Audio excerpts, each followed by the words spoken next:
Julia, vous êtes attendue au cirque à présent dans le 11e arrondissement de Paris. Et ce matin, notre Madame Loyal s'appelle Julie Poirier. Et oui, bonjour Julie, vous êtes avec la famille Bouglione au cirque d'hiver.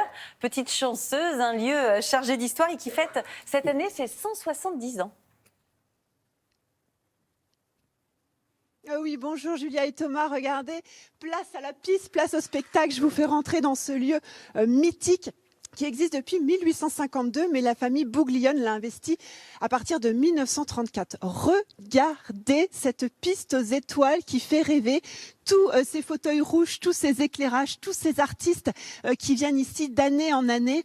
Il faut savoir, Julia et Thomas, quand même, que vous savez, le fameux numéro du trapèze volant, eh bien, il a été inventé ici en 1859. Oui, tout à fait, par un Toulousain, Léotard. Alors ici, c'est la crème de la crème, les artistes, on est bien d'accord? Oui, tous les meilleurs et tous les meilleurs du monde entier, que ce soit en tant qu'artiste ou numéro, sont tous venus travailler ici et ils veulent toutes les nouvelles générations venir aussi travailler ici. Exactement, puisque depuis que le cirque a été repris par les 4 frères Bouglione, enfants, petits-enfants, tout le monde travaille. Ici, on veut absolument mêler traditionnel et modernité. Je peux vous dire, Julia et Thomas, que c'est un, sans jeu de mots mauvais, hein, un travail d'équilibriste. Oh, bien joué. Mais dites-moi, je vois pas de clowns. Est-ce que les clowns ont toujours la cote? Est-ce que c'est toujours indissociable du cirque? Ah oui, le clown, on vient le voir toujours et on en a un avec nous qui fait partie d'un trio, Sigrid, les mangeurs de lapins. Un spectacle au cirque sans clown, ça marche pas, on est d'accord? Bah oui, un cirque sans clown, sans acrobate, ça On n'entend pas? On n'entend pas le monsieur? Vous êtes un trio, comment vous vous êtes adapté? Parce qu'il faut savoir que vous jouiez sur scène au début et vous avez dû vous mettre sur la piste, ça a changé quelque chose? Oui, c'est une adaptation puisque nous avons des spectacles que nous jouons en théâtre, en trio, et il faut s'adapter à cet espace circulaire. Donc il a fallu un petit peu réécrire et puis changer un petit peu nos temps de jeu. Et nous avons pioché dans notre répertoire des numéros qui pouvaient aussi s'adapter à la piste du cirque d'hiver Bouglione. Et s'adapter au nouveau public? Non, parce que le public a toujours 7 ans pour nous. Donc c'est toujours les blagues, en fait, quasiment les mêmes.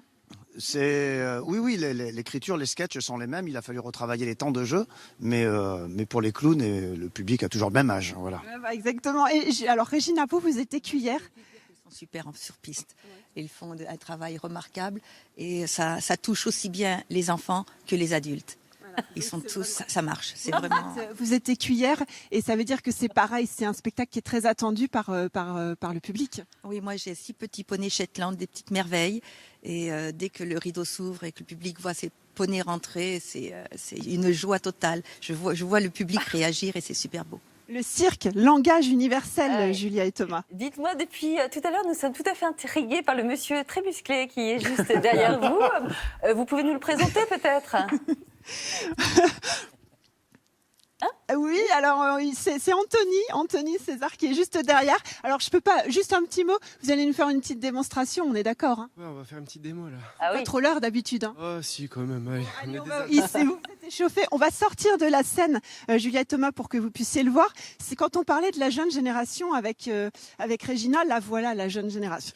Il a 20 ans, c'est un vrai prodige et c'est grâce à lui aujourd'hui qu'on fait un petit peu plus de modernité aussi dans le cirque. Bravo. Oui, alors c'est la jeune génération. Et ce qui est intéressant avec Anthony, c'est que ses grands-parents ont travaillé au cirque d'hiver, ses parents ont travaillé au cirque d'hiver. Oh et là là, là. c'est la nouvelle génération. C'est magnifique. Regardez, ça impressionne toujours. Sigrid, la question qu'on a envie de se poser, c'est comment on choisit sa discipline en fait quand on veut faire du cirque? Je crois que c'est la discipline qui nous choisit en fait. C'est une passion. En tous les cas, pour nous, pour les clowns, pour les mangeurs de lapins, c'est cette passion qui nous a réunis Magnifique. déjà autour de l'écriture du clown de reprise, et une passion pour le cirque d'hiver, pour le cirque en général. On est tous les 3 des collectionneurs et des passionnés. Super. Allez, Juliette Thomas, on vous laisse sur ces images. Entraînez-vous demain matin. Bien On vous sûr. attend pour le prochain spectacle. Ici, le spectacle Fantaisie se joue jusqu'au 5 mars. Après, le nouveau, c'est en octobre. Il vous reste un petit peu de temps pour vous entraîner comme Anthony. Oui, on n'y Il faut savoir arrivera qu'ici, il y a jamais. quand même une cinquantaine d'artistes, Merci. tout confondus Merci sur la piste. beaucoup, Julie. Mais quelle souplesse à 8h47 incroyable, du matin. C'est pas nous, ça Comme arriverait. disait le docteur Kirzek, la nature est injuste. Je ne sais pas pourquoi il disait ça. Mais... Regardez-moi J'étais un peu comme lui avant.